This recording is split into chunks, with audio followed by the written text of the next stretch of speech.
Hi everyone. A few weeks ago, I hosted a live webinar called Passive Investing 101, the beginner's guide to real estate investing.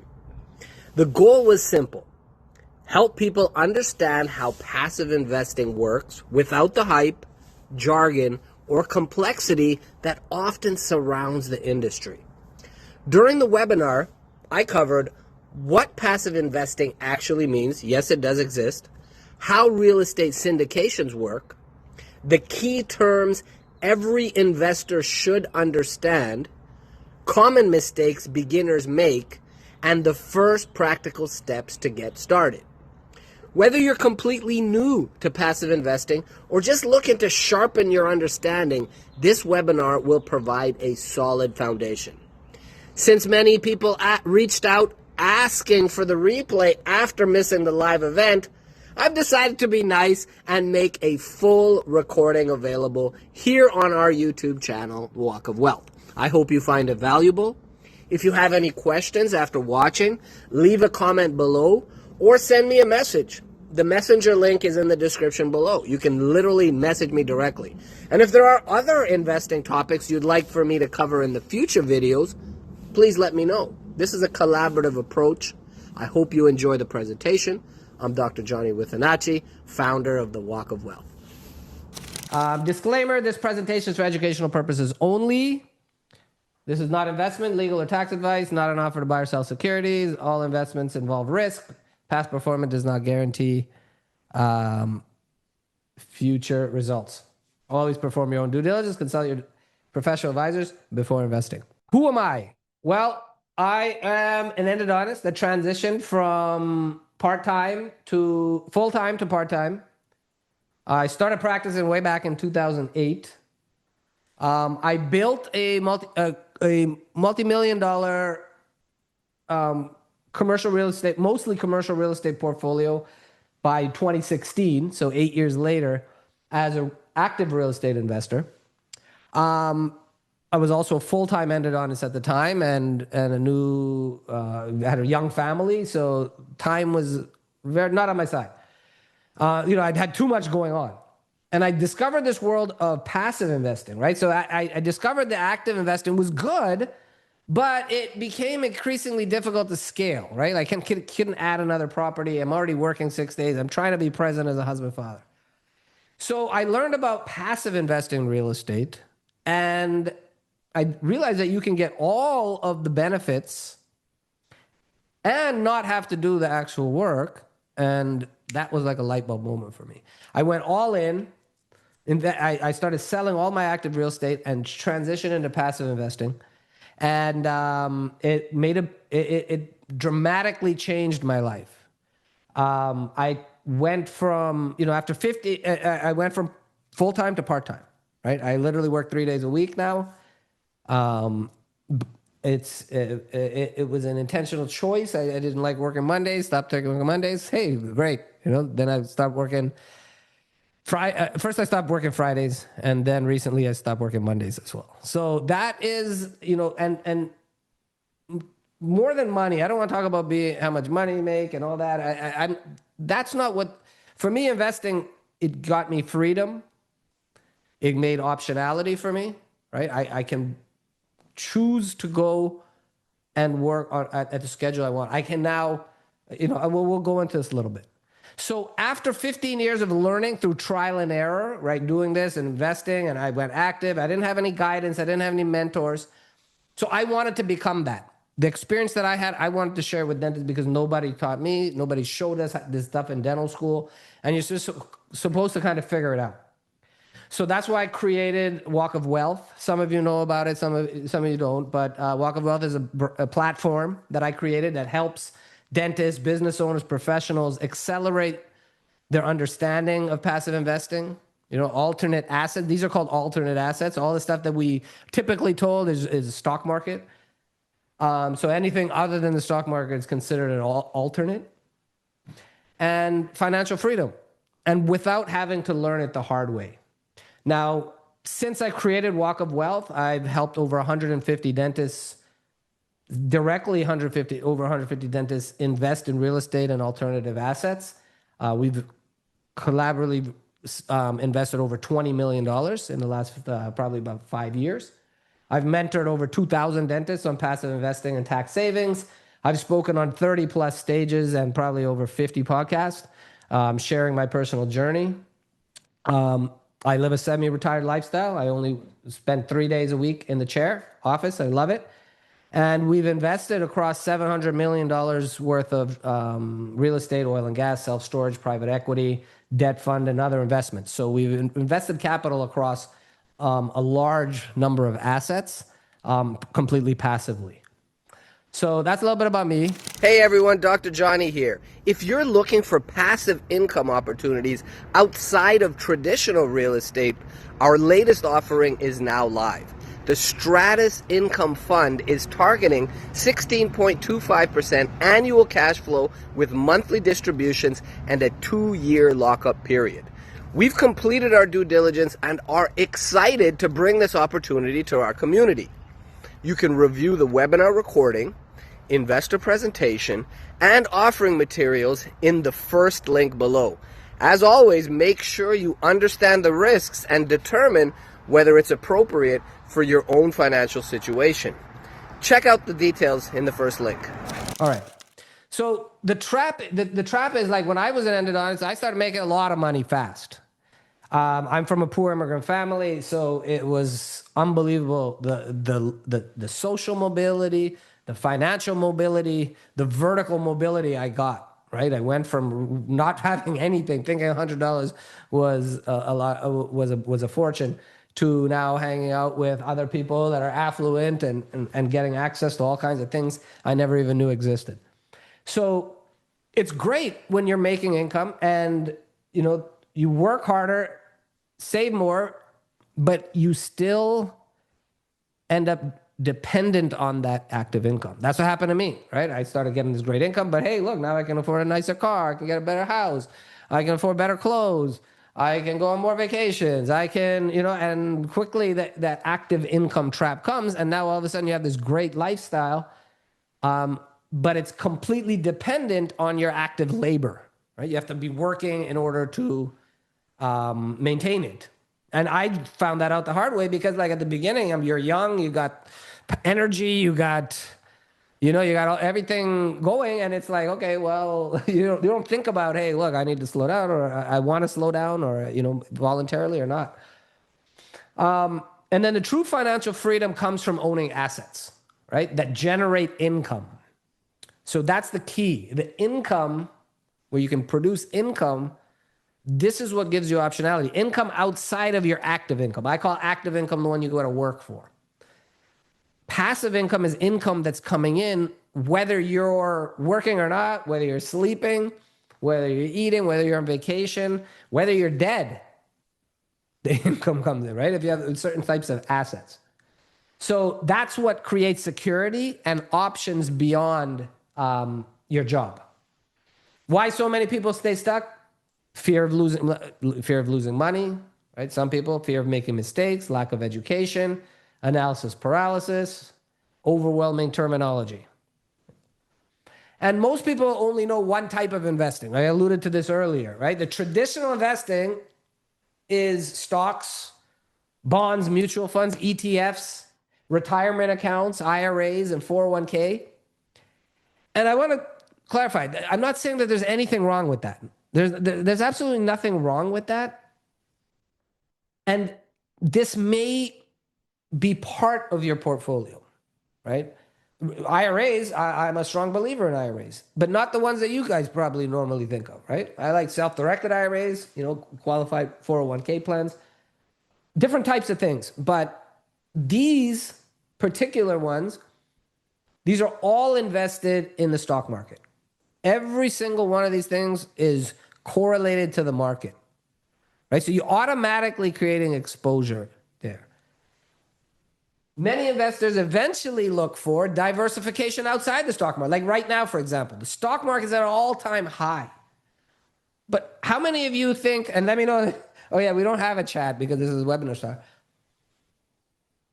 How many think, to me, this is a huge bubble. AI is a huge bubble. The amount of money going into AI, it's ridiculous amounts of money by the big four.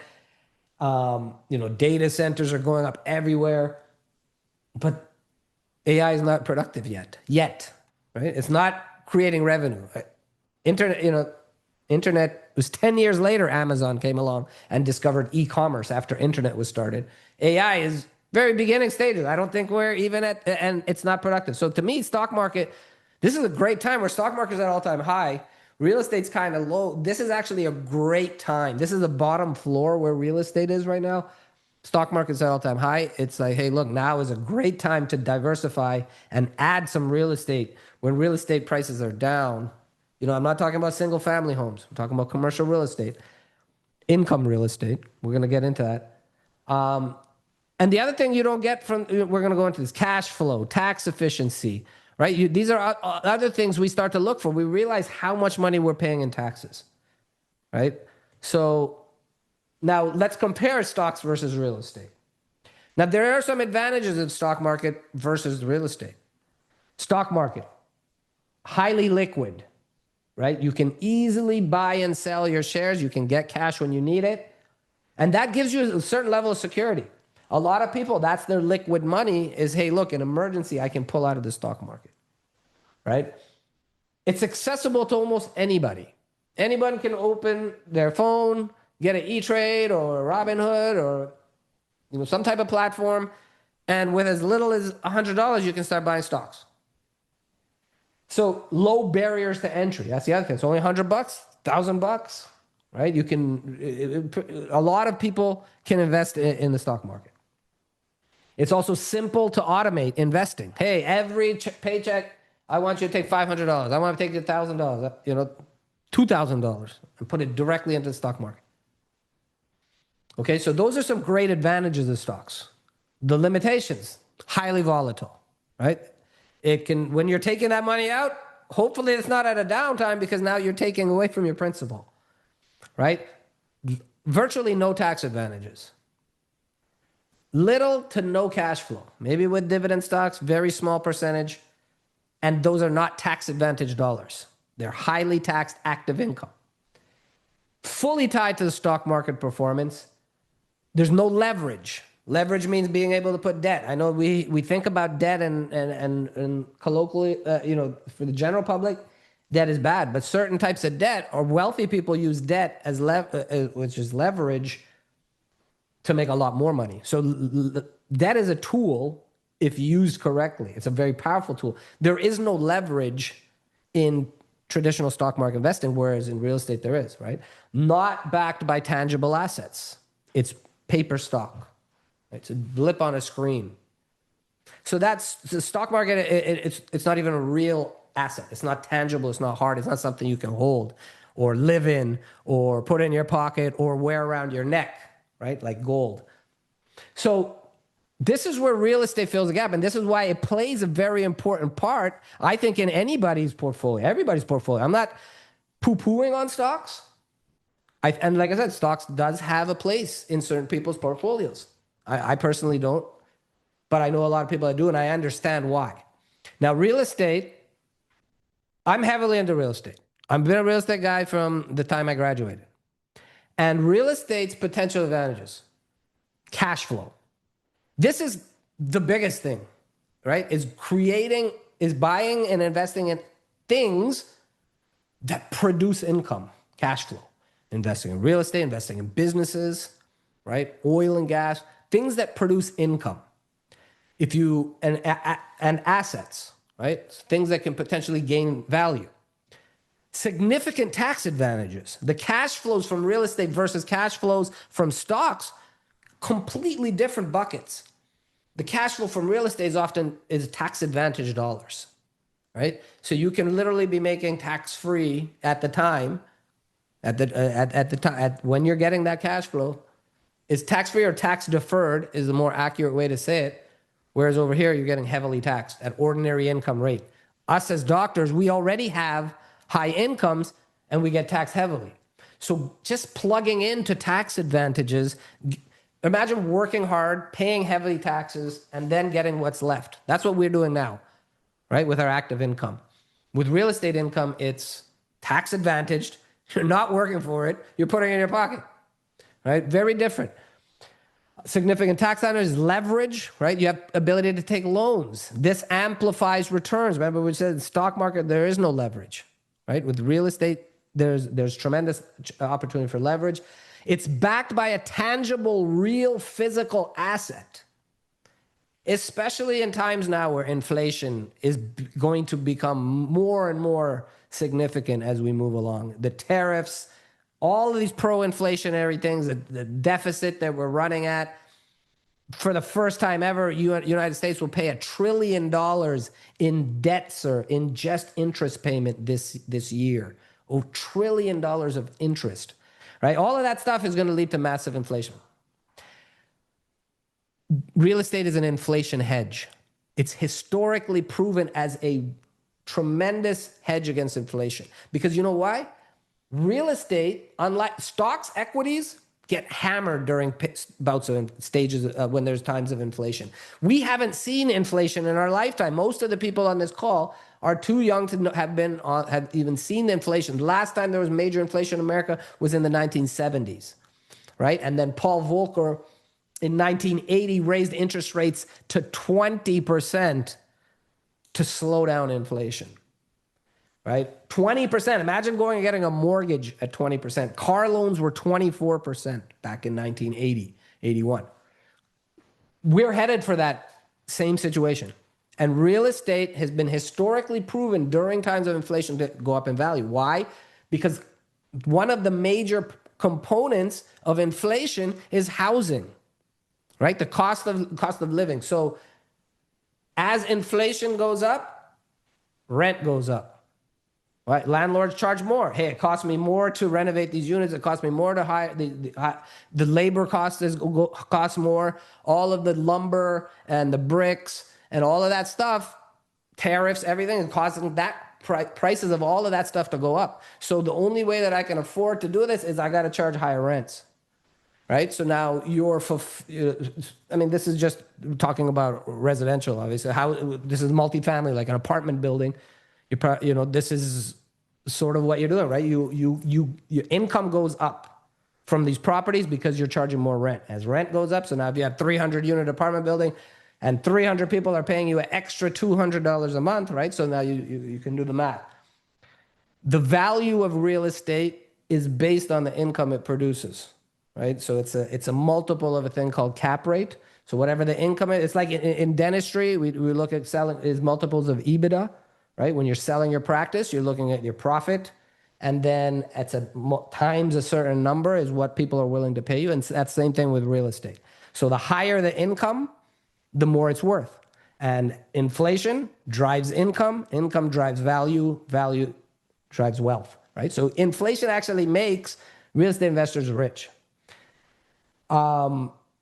Diversification outside of the stock market, right? Everything we talked about, traditional investing, is all related to the stock market, right? So this is non-correlated to the stock market. Real estate values don't go up and down like the stock market, right? Real estate moves slowly.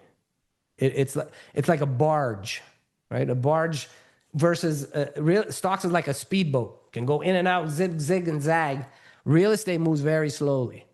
Right, so it's not jumping because the market changes. Operational improvements can create value. Okay, now the limitations of real estate, the disadvantage, less liquid. And I've found that personally, I've been caught, right, where you don't have any actual cash because all of it's tied up in real estate, and you're waiting for the sale of a property. It may take longer. Maybe the market's not right. It is less liquid. So that's one of the major disadvantages of investing in real estate. It's more complex, requires due diligence, right? You have to know what questions to ask, what research you should be doing about these investments. I mean, technically you need to do due diligence when you're investing in stocks also, but that's besides the point. Operational execution matters. That means, who's running the real estate, how is it run? And investments may be long-term, right? You have to have a long-term mindset with real estate. We're not talking about flipping houses, right? That's completely different thing. That's still parts of real estate, but that's just another segment of real estate, and that's not what we're talking about here today. We're talking about creating wealth, and the way that you create wealth is long term, right? It's a long term mindset. All right. Next one.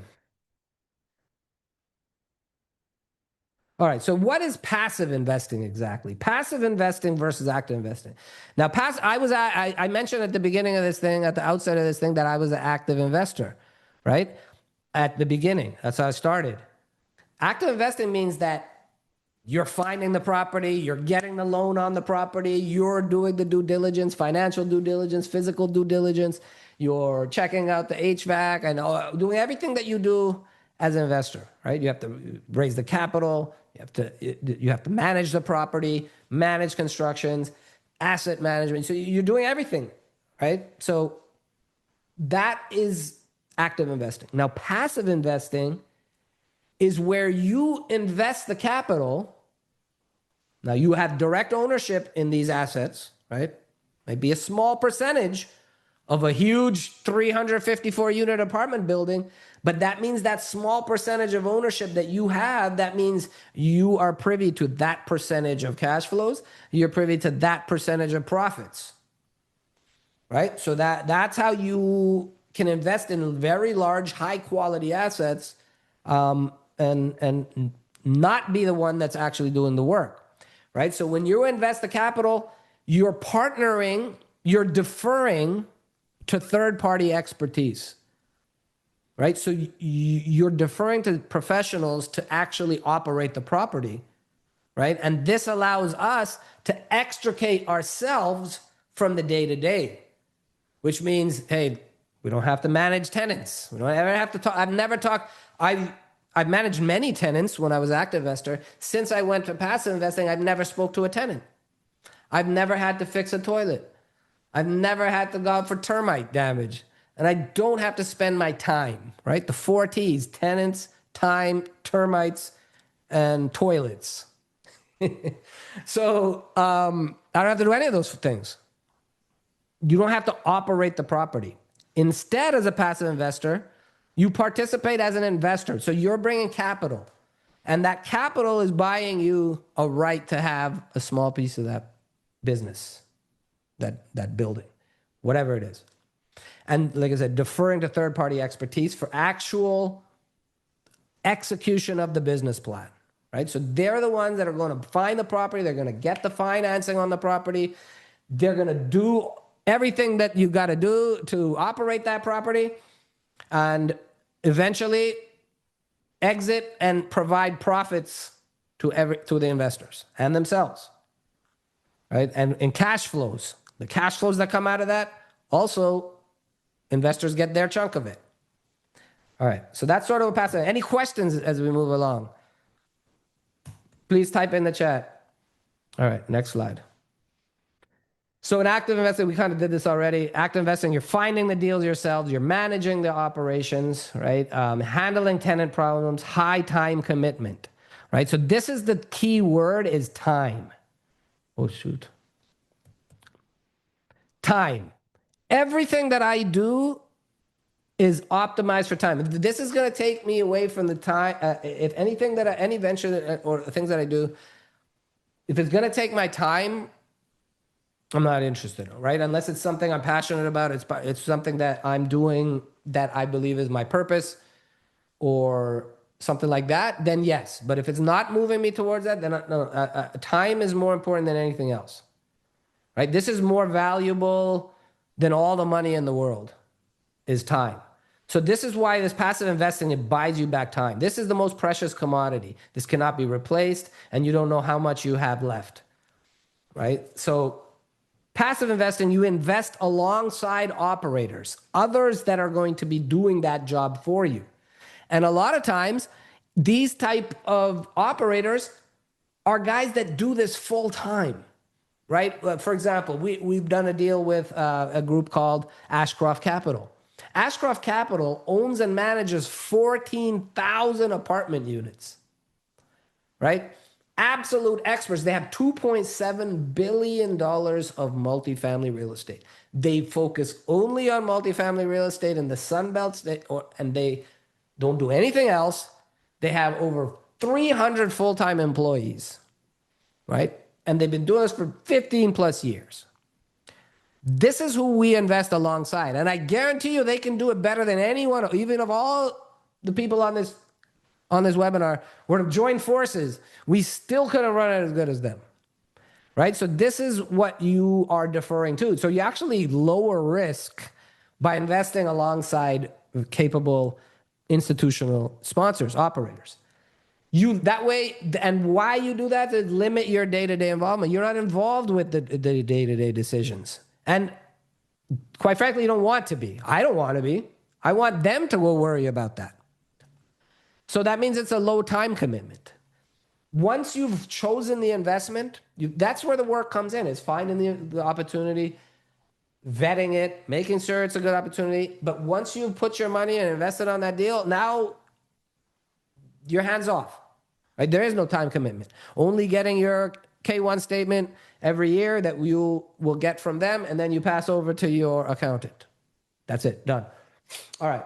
And that allows you to focus on your career and your life. All right, so how do syndications work?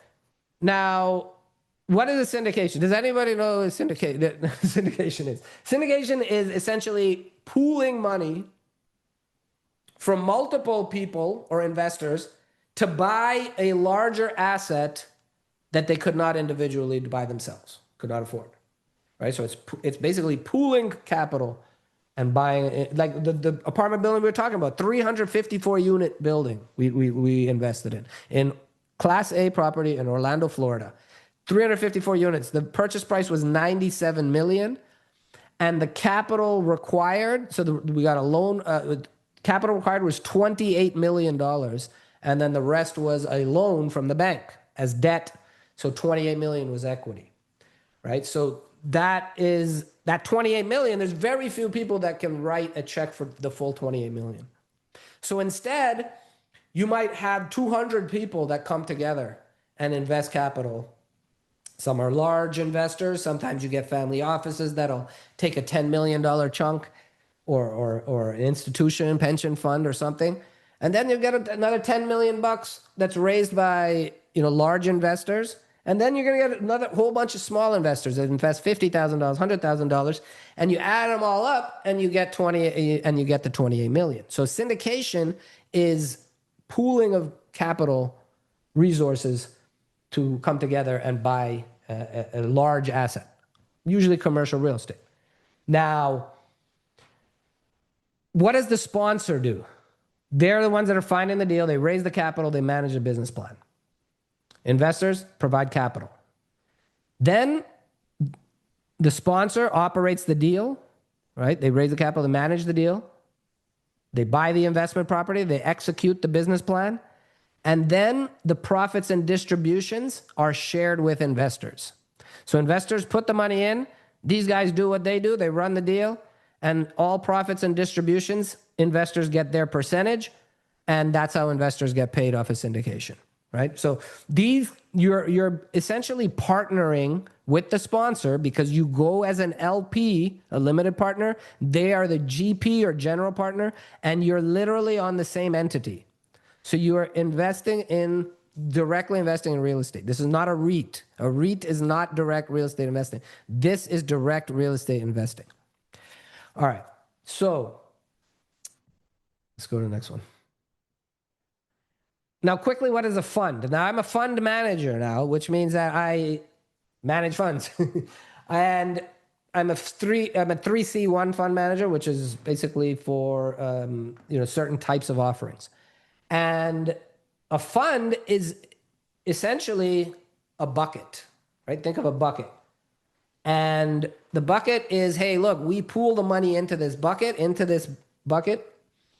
And then this fund, which is an entity of its own, we provide the capital, right? Say all the people in this call, we all chip in money and we into this bucket, and then that bucket is called a fund. This fund now is an entity, and this entity will go and invest in a deal, right? So by doing that, by investing in a fund like that, you can negotiate favorable terms with operators and sponsors, right? Because if individually they might not ever pay attention to us. Hey, 100 grand here, 50 grand here. But now, hey, we've accumulated $500,000 or $2 million or $5 million. And then that's a very different conversation. Hey, we want a higher percentage of splits. We want voting rights. We want control. There's a lot of different things you can ask for when you invest in a fund. So this is why I've created a fund, is so that we can all sort of partner together and get the advantage of, being collective. Within the fund itself, the fund can go and invest in multiple deals. It might invest in an apartment building. It might invest in some self-storage property in Iowa. It might invest in nursing homes in Tennessee, right? So there's different types. It might be some warehouses in Oklahoma, right? Like the different funds. So now, if you're investing within a fund, you can diversify even within real estate. So you can invest in different asset types. So I was just talking about student housing, nursing homes, industrial land, hospitality, right? Hotels, multifamily, apartment buildings. There's self-storage. There's mobile home parks. There's boat marinas. There's tons of different types of asset types. Now you can diversify across different asset types. You don't have to just invest in only multifamily or just only in this. There's different types of real estate that have their own cyclicality, right? So when multifamily is down, when multifamily is down, the cycle's down. Well, this is when, self-storage is taking off right now. Like, for example, right now, suburban office space is really hot right now, right? With a lot of this, after the pandemic, and a lot of people still haven't gone back to work. And now, instead of being in these big downtowns, huge office towers, people are looking for suburban office, like small office that are close to their house, right? That they can walk to, they can recycle, ride their bike to. And so, for example, so suburban office is hot right now, accumulating value very quickly. And right now, multifamily is at the bottom of the cycle, right? We're maybe coming out of the bottom, or we're at the bottom, that nadir. But that's actually the perfect time to start investing, when things are at the bottom. Most people aren't paying attention. But anyway, that's another point. That's not the purpose of this. So the fund, that sort of gives you an idea what the fund is. Now, this is, again, just a brief overview, a lot of the stuff. So I'm not going into a lot of detail, but at least just so you guys get an idea about passive investing. Because all the stuff that you hear about is going to be about active investing. You don't get these type of presentations. At least I don't see them. Now, how do passive investors actually make money when they invest? How does it actually work? Right? So there's three main ways that you make money with a passive investment. In real estate in general, too. This is real estate, too. Whether it's active real estate, right? It's still the same thing. First thing is cash flow. So this is during the ownership of that real estate. Maybe it's self-storage facility. Self-storage facilities booming. Everybody's, every self-storage locker is rented. It's making money hand over fist. Well, guess what? All that profit means investors, the LPs, they get their cut, and the GP will get their cut, right? So it's split. So now the income, the cash flow that's coming in is coming in every month. So every month we want our cut, right? So that's the cash flow. That's number one way that you're making money from a passive investment. With a stock, you're not getting any cash flow, right? Or it's very small if you're doing dividends. You can get substantial cash flow, especially with these income properties. Commercial real estate are income properties. So, second way, appreciation, right? Appreciation meaning not being grateful. And, if somebody gave you a gift, there's appreciation in real estate, which is the value increases. It tends to increase in value. Obviously, it depends on the property, but in general, real estate values are always going up because of all the stuff I was telling you about before. Cost of materials keeps going up. Cost of labor keeps going up. Cost of land keeps going up. And as a result, values of real estate keep going up, right? So real estate appreciates over time. Number three is tax benefits. There's lots of tax benefits. I'm not going to talk about it here, but there's many ways that the profits that you're getting from real estate, the cash flow that you're getting from real estate, there's ways to defer that taxes, sometimes indefinitely, and never pay taxes, right? When you pass on to yours, when you die and pass on to your heirs in a stepped up basis, and you didn't pay taxes during your lifetime, and then you pass it on to your heirs, and they get it at the ground floor, so they don't owe any, then there's potential that you don't ever pay taxes, right? The wealthiest people in this country don't pay taxes, period. All of us here are not part of that group. We pay taxes to the max. I'm talking about doctors, I'm talking about lawyers, accountants, engineers, pilots. Everybody pays the max taxes. We're the suckers. The guys that don't pay taxes, the Elon Musks, the Warren Buffetts, the Jeff Bezos, the wealthiest people pay very little taxes. And it's not because they're cheating. They're using tools that are available to all of us. We just have to know how to use it. The biggest tool, two biggest tools I'll touch on. Number one is the refinance, right? So now when your real estate values go up, you can borrow against that value. Okay, so now not just borrow against it and now, hey, how do I pay it back? The income from the bank will only lend you based on a thing called a debt service coverage ratio, that you can prove that there's enough income from this property to support a higher debt payment. Then they'll say, okay, we'll lend you more money, right? You bought this building for $1 million. Now this building's worth $2 million. Your loan is only $300,000 on this. We'll lend you 70% of $2 million. So here's $1.4 million of new proceeds.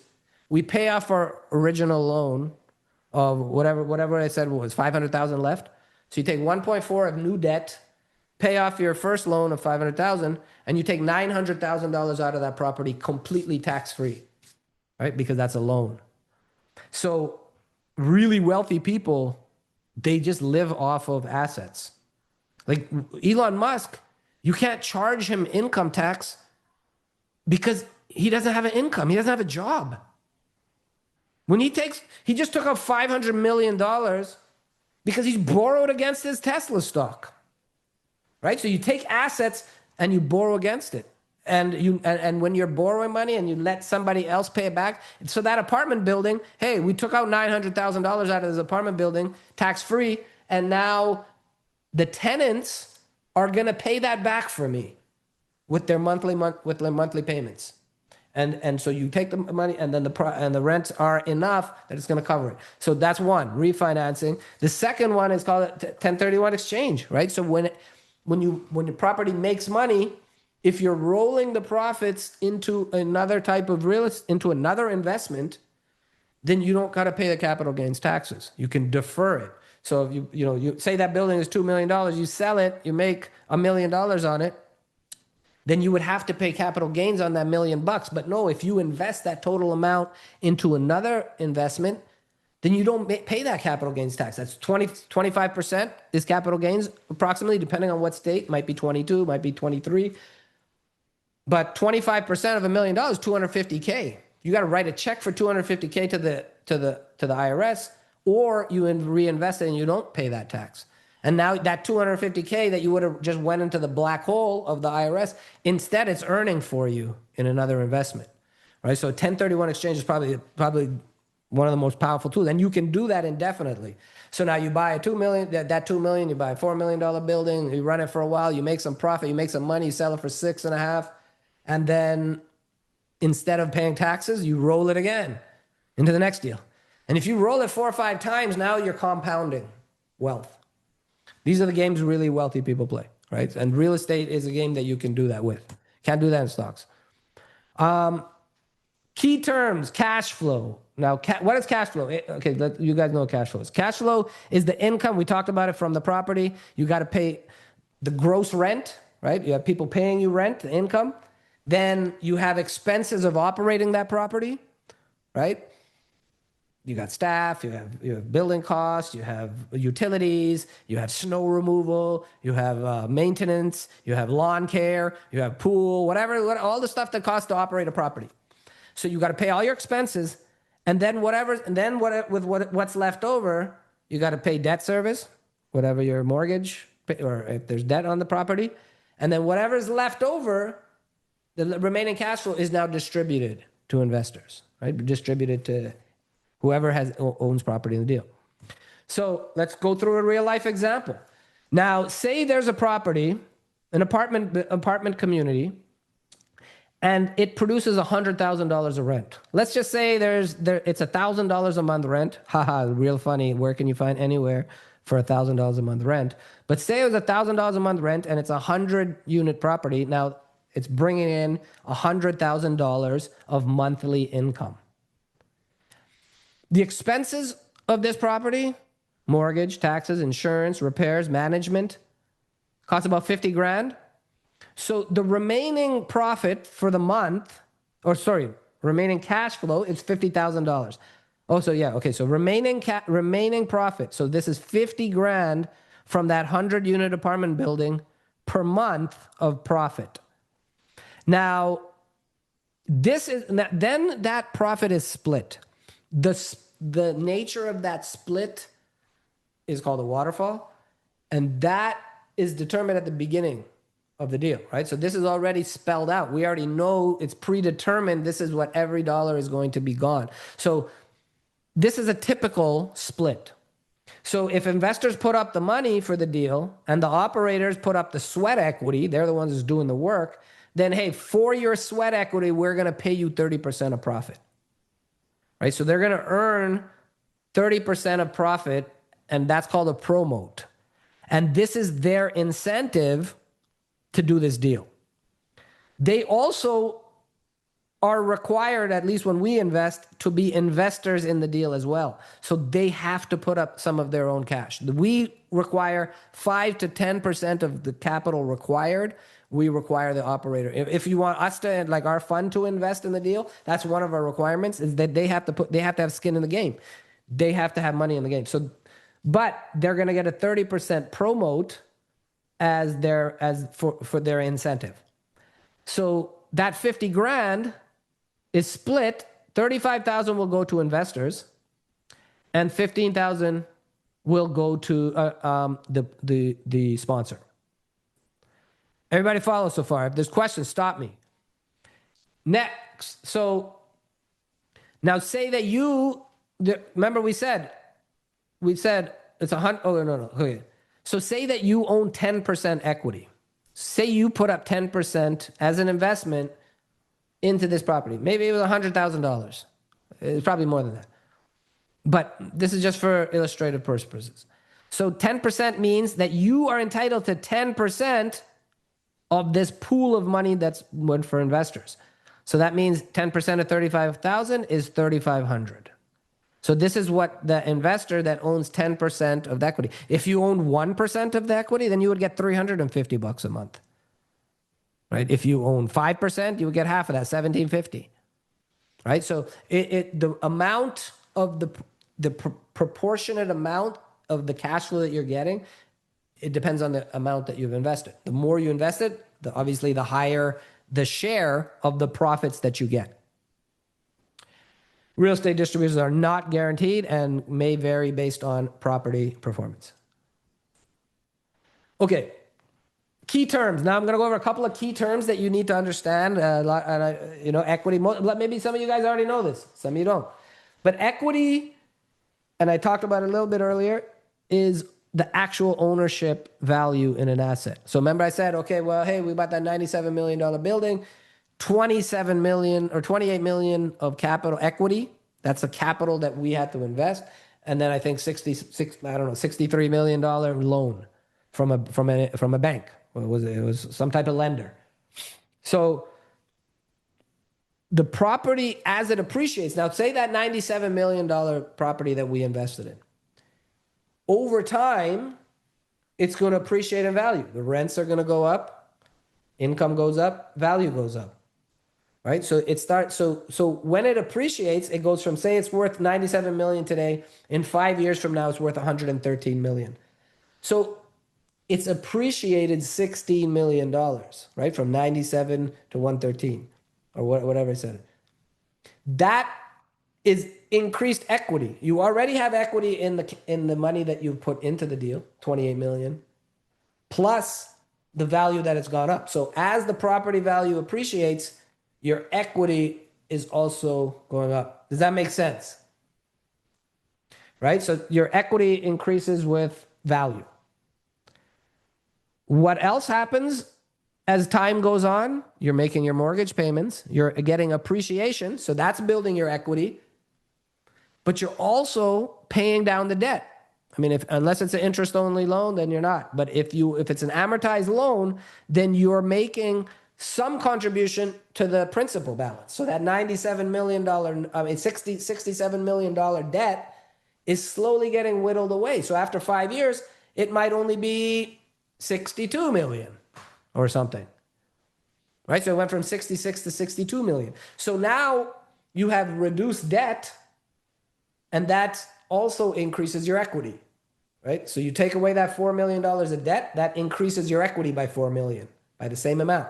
Right? Because it's either debt or equity. And so as debt goes down, equity is going up. So now your equity is growing by appreciation. It's growing by mortgage reduction, right? So that is all increasing the net worth. So this is how being in real estate is increasing your net worth, right? There's different levers that are increasing equity, because now remember that equity so now that building, 97 million we bought it for, we sell it for $115 million 6 years from now. The mortgage was 64, that's down to 58. Well, now, the equity is 42 plus 15, 42, 52, $57 million, right? So there's $57 million of equity. So if you sell that property, you're unlocking $57 million of equity. 28 million was the initial investor capital. The rest, 29 million or so, is profit. That's split based on a percentage, 70-30, right? In that previous example, we said 70% goes to investors, 30% goes to the operator. So some deals we do not 80-20. We do some deals that are 90-10. We even did a deal that was 100-0. For our capital, they just needed the last bit of capital. We came in at the 11th hour, and they said, we really need this million to finish up this raise and to finish this and to close the raise. So we came in at an opportune time, and we were able to negotiate 100-0 on our money. So that means they're keeping 0% of the profit on that particular deal, and we're getting all of it on our capital. All the rest of the capital is split, 70-30 or whatever they've negotiated. Maybe it's 90-10, right? Where investors are keeping 90% of profit and the operator only gets 10%. That is all negotiable. And that's one of the advantages as investing as a fund. You can negotiate that split, right? So you can make the split more favorable. Now, you don't want to be too greedy as an investor to take too big of a split, because this disincentivizes the operator, right? You want them to be motivated, right? Because there's an alignment of interest, is that the more money this property makes, the more money they make, the more money we make as investors. So everybody only makes money if the deal is profitable. So you want them to have enough of an incentive that they're going to want to make that deal work, right? They're going to bust their butt. All right. Second term is a preferred return. This is not, I think this is getting a little bit too minutia for this discussion, but it's a preferred return means a target return investors may receive before sponsors participate in split. So instead of saying 70-30, they might say, hey, before we split the 70-30, we're going to give you a preferred return of 8%, which is basically like the first 8% of profit coming out of this deal goes directly to investors. Only once they've achieved 8% for that year, then we split everything else 70-30. So this protects investors because they're getting the first profit coming out of the deal. The sponsor or the guy operating the deal, they don't see anything until investors receive at least 8% per year. So this example is 8% preferred return. So that's what a preferred return means. I don't want to spend too much time on that. IRR, internal rate of return. This is an important metric that you'll see in almost any investment that anything that you invest in over time. Estimates the annualized return of an investment over time. So that means if somebody says, hey, 16% IRR, then roughly speaking, you're expecting to make about 16% per year on your money, right? $100,000 invested, you should be making about $16,000 a year as an annualized return. Remember, IRR is a projection. This is what they are prognosticating that is going to happen. They cannot guarantee it. They cannot guarantee economic conditions, COVID, hantavirus, Strait of Hormuz, something happens, right? Like this is something that nobody has control over. Dr. Silva, Diana Silva says, is there a way to use money to set aside in a 401k to invest through passive investment deals? The answer is yes, absolutely yes. So that's what I was talking about, but not with, it depends on the 401k, like a solo 401k, which is called a QRP. A lot of people aren't eligible for that. But instead of 401k, you can invest in a thing called a self-directed IRA, right? And a self-directed IRA allows you to take retirement dollars. So this is a like-to-like transfer, right? So if you could move money from a 401k plan, you don't have to move it all. You might say, hey, I'm going to move a portion of my 401k money into a self-directed IRA. The self-directed IRA, and there's no penalties, no fees, because it's the same. They're both retirement vehicles. So there's no penalties or anything to roll money from one retirement vehicle to another. And so you can go into a self-directed IRA, but now 401k plan, for example, you can only invest in the stock market. And that's it. There's nothing else.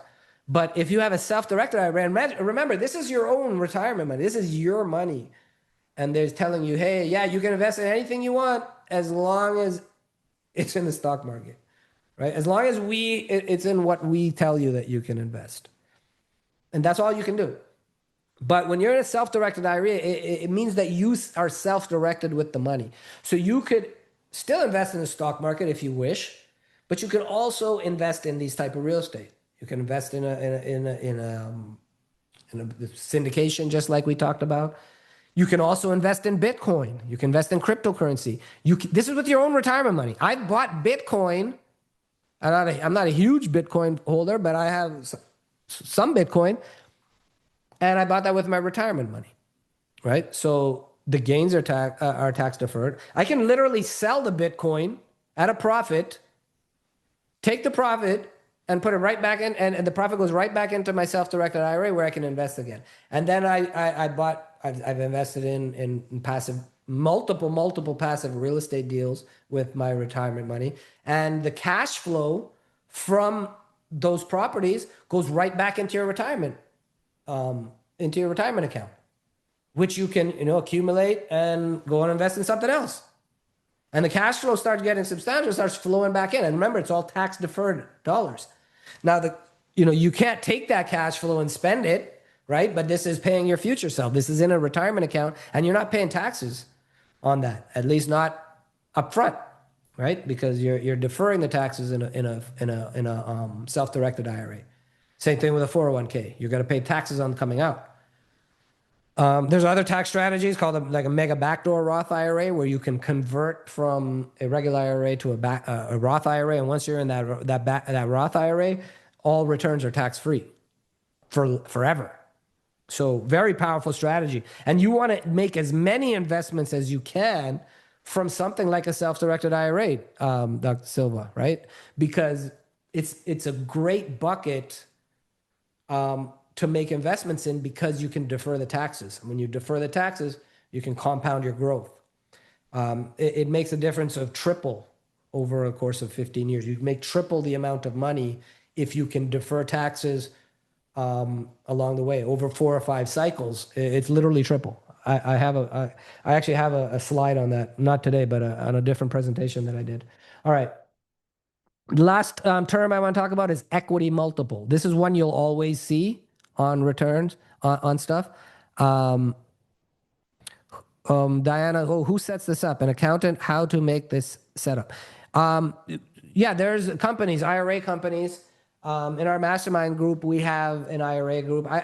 Message me offline, Diana. Right? I think we're friends on Facebook. Message me on Facebook. I can make it, or email me is the ideal way. I'll put my email address somewhere wherever I can. And send me an email. I'll make an introduction to you to the IRA club, and they set everything up for you. They do everything for you.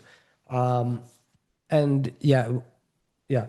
So okay, equity multiple. Total. They'll set everything up for you. They'll do the rollover for you. They do everything for you. They're very, very good. They're professionals. They've set up tens of thousands of people, thousands of dentists specifically, and a lot of different. I mean, everybody.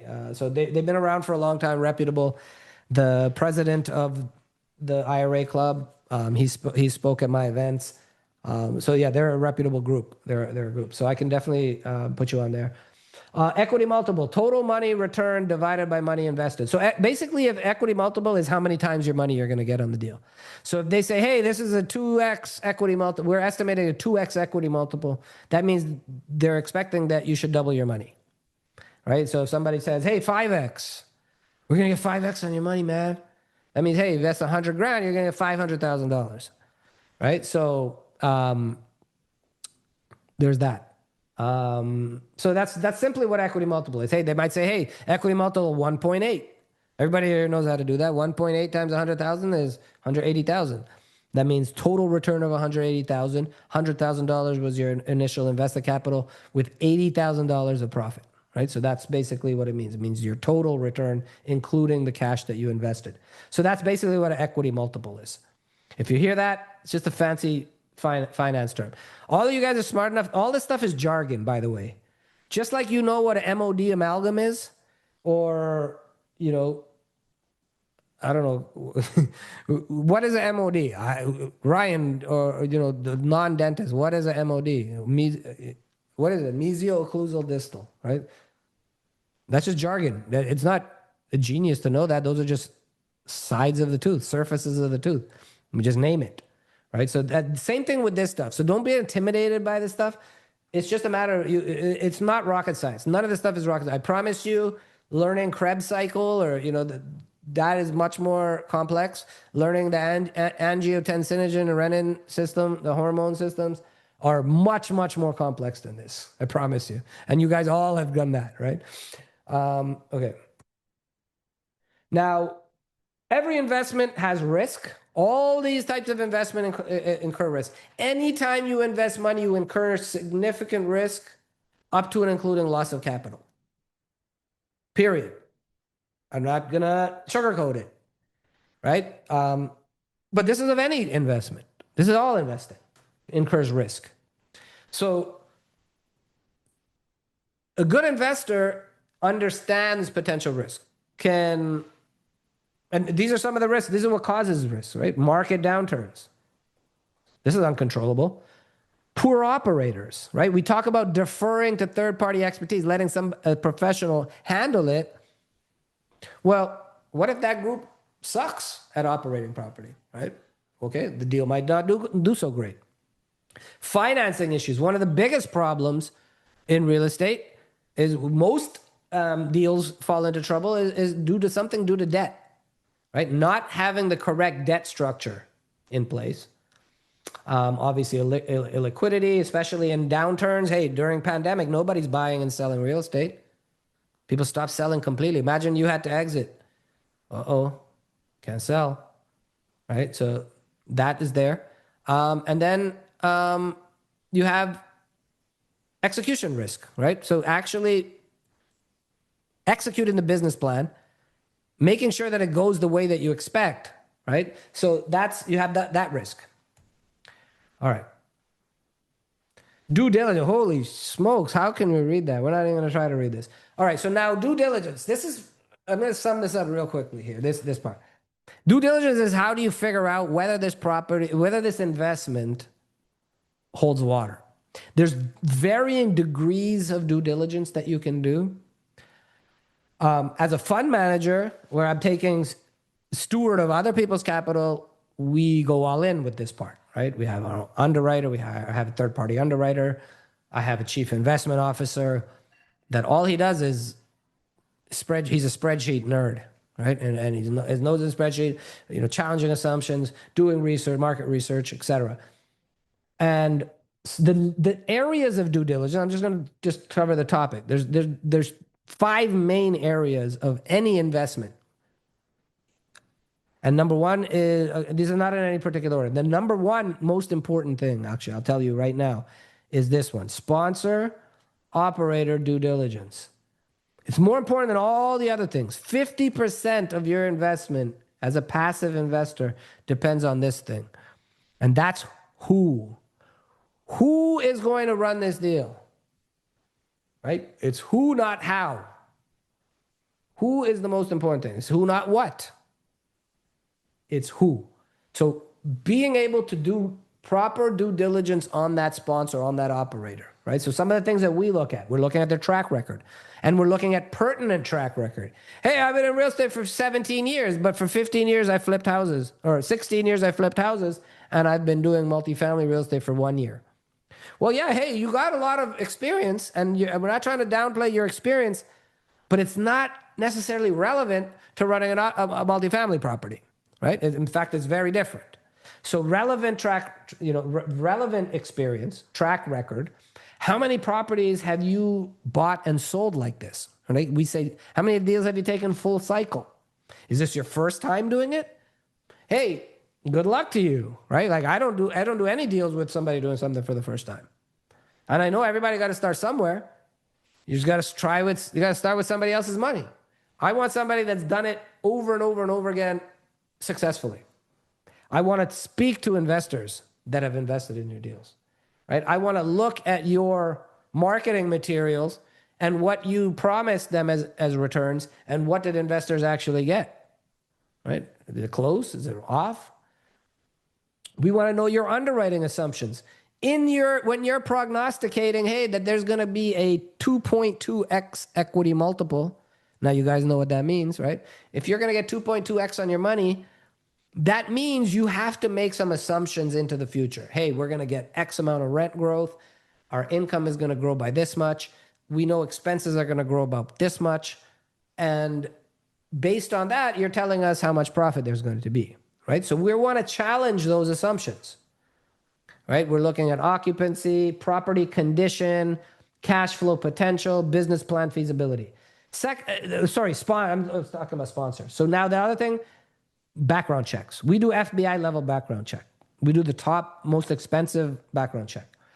We're looking for, have they had any financial issues, right? Bad boy clauses. Do they have any foreclosures? Do they have any, bankruptcies? Like, we're looking at so we're looking at and do they have criminal records, right? We're looking at criminal records. I mean, we're looking at all of that stuff. So that's a sponsor. Next thing we're looking, I'm going to cover these ones a little bit less detailed. The sponsor is the most important one, right? Because that's who you are going to defer to their expertise, right? So you want to make sure that they're of top quality, right? We only partner with top quality operators. So some of the other things is the asset itself, right? So the property itself, the physical condition, we're looking at the income expense. We're looking at a thing called the T12, which is trailing 12 months of income expenses. This gives us the most up-to-date, pulse of the property. Underwriting assumptions. Hey, how much rent growth are you assuming? How much, what's the exit cap rate when you're exiting? So all of those assumptions is what is going to tie into the profit that they're going to promise us. Well, not promise us, but this is what they are proposing. And so we can go and see, is this realistic based on their assumptions? So we want to challenge those assumptions, look at their assumptions. Is it within market norms? Are they expecting some wild assumption to come true in order to generate the profit that they are proposing? Next, we're looking at the market, the sub-market. Where is this property located? Is it located in a primary market, right? Like, which is a big city, like, is it in New York? Is it in LA? Is it in Houston? Is it in Atlanta? Right? So we're looking at that. Is it in Old Forge, Pennsylvania, right? Or is it in, I don't know, I'm just making this up, Dogwood, Iowa? I don't know. But so it depends on the market. So now you want to know what's going on in that market, right? What's the competition like? What's, the current, how many other properties are there like this? Right. So what's the population? One of the main things that we're looking at is population. For us, we are looking for growth markets. We only invest in markets where it's growing. People are moving. So we're looking at population growth. We're looking at median income, because can they afford these rents? Median income. There's a third one. It's just off the top of my head. It'll come to me in a second. But some of the job growth, right? So if you have jobs, you have people moving, then you have demand for housing, you have demand for services. Hey, strip malls, we need barbers, we need dentists, we need all that stuff. Those are some of the things you're looking at in the market itself and the sub-market. The debt structure. This is very important. I alluded to this before. Hey, is this mortgage is this a fixed rate or is it floating rate mortgage? Is it a short-term loan? Is it a long-term loan? Is it agency financing? Are there prepayment penalties? Are there defeasance? Is there yield maintenance? Right? So there's a lot of things that you're looking at in the debt structure. So we're looking at the debt that they're taking on and saying, hey, is this the appropriate debt? Is this going to create risk for us in this deal? Right, so we're looking at the debt structure and then legal. So we're looking at org charts. You're looking at, all their legal docs, their PPMs, right? Their the memorandum, the operating agreement, OAs, all of that stuff. Common beginner mistakes. I'm going to wrap this up real quick here, guys. We're coming to the end. Common beginner mistakes. Avoid these pitfalls when you're starting your investing journey. Investing without understanding the deal. Chasing high returns. Don't just chase high returns. You have to see the assumptions that are promising these high returns. Are they realistic, right? So don't just go for IRRs, because some people will give you the same deal and a really conservative group will give you, hey, 14% IRR.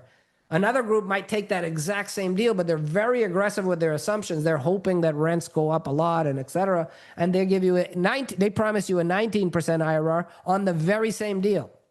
Right? So you have to, don't just chase that number. Never ignore risk. We've been talking about that. You have to, with these type of deals, you can greatly mitigate risk, right? You can mitigate risk by answering a lot of these questions in due diligence. Doing these due diligence is how you de-risk deals, right?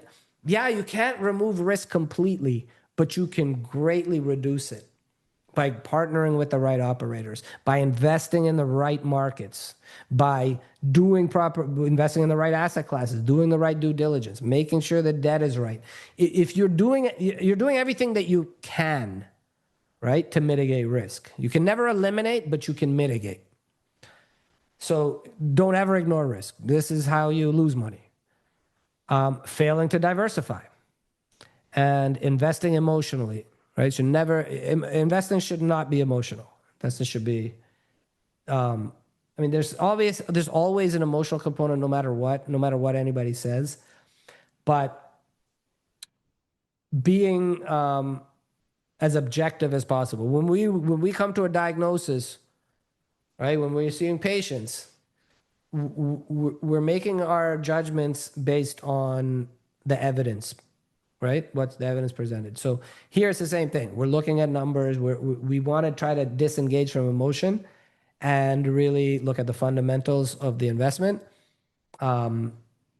with an objective sort of, what's the word I'm looking for? Stoic, the way, like, emotion's not involved. It's very objective decision making. All right, the beginning. How do beginners start? Well, continue learning. I don't ever stop learning, right? I listen to podcasts every day, every single day. I still listen to this day. I read, constantly reading reports, and I'm listening to tons of podcasts.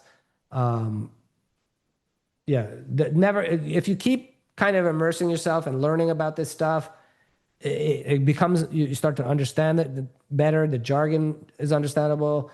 And, you remove one of the hurdles. A lot of people, the hurdles are that they don't know, they don't understand it, and they shy away from it. But I think that's a mistake, right? Immerse yourself, learn about this stuff. I mean, this is something that can make a game changer for your life, right? By learning to invest the right way. So why wouldn't you? That's what a Walk of Wealth, my platform, is for. I mean, I got tons of educational stuff, right? I have a YouTube channel too, right? Like I put up weekly videos talking exactly about the stuff that I wish I knew when I was starting.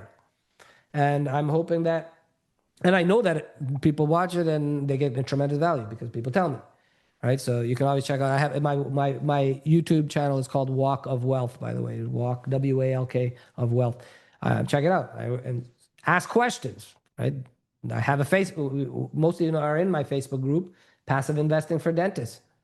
That's a great place to network with there's a lot of investors in that group, a lot of dentists that are investors, all types of experience. Of course, I have a private mastermind group. That's obviously, I'm not going to talk about that here though. Build your network, understand risk and start conservatively, but start.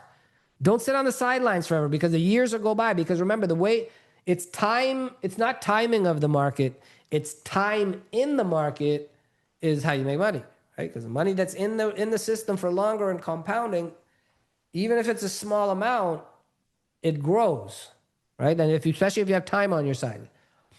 And then focus on long-term thinking, right? But start conservatively. Maybe it's a small deal. Hey, I'm going to just invest in the syndication. I'm going to, I'm going to start small and, see how it goes. But action takers are money makers. That's what one of my mentors told me. It's the people that you might not be the most talented person, you might not be the most educated person, you might have all the excuses in the world, but those people that take action, they will always beat the people that sit on the sidelines. No matter how smart those people are, no matter how talented those people are. A lot of doctors are really smart, really talented, but they never ever take that first step. So action take. My personal investing philosophy, core principles, education first, always long-term mindset, diversification, risk management, focus on cash flow. I love cash flow. I don't like to do deal. I don't do development. I don't invest in development, right? I don't invest in development of real estate. I don't invest in anything like that, because it's not a short pathway to cash flow. It might be 2 years, it might be 3 years. Hopefully there's not a pandemic and then, nobody's allowed to work and then it takes 4 years instead. And then your money's stuck and you're not producing any income. Whereas if you're in a cash flowing investment, at least even if the market timing isn't right to sell, but people are still using your property, like renting your unit or, because they need a place to live. Housing is a basic need along with food and water. There is no alternative. You have to have those things. And so that's what makes it a solid investment, right? The demand is inelastic for housing. Never stop learning. Key takeaways: investing does not need to feel intimidating. Passive investing allows professionals to participate in real estate without managing properties. Education and due diligence are critical. Long-term wealth is built through assets, and everyone starts as a beginner. So don't be bashful. And ask a lot of questions. Take advantage. And that's all I have for today, guys. Woo! Took a long time, man. Took a long time, my slime. Any questions before we sign up? I want to thank everyone for being here. I can't even close this so I can see. Okay, yeah. All right, cool. Yeah.